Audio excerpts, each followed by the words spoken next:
Connecting the Lean Production Building Kit system to the MB Building Kit system, for example, is very simple.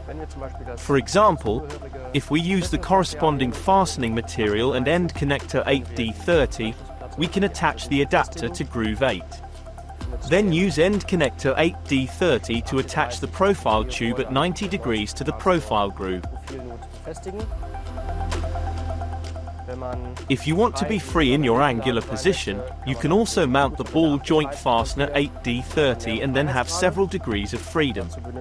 This requires a different fastening material. Or if you want to use the standard fastener D30, you can attach the adapter 8D30 to the groove. You then simply attach the fastener directly to the adapter and screw the profile in place.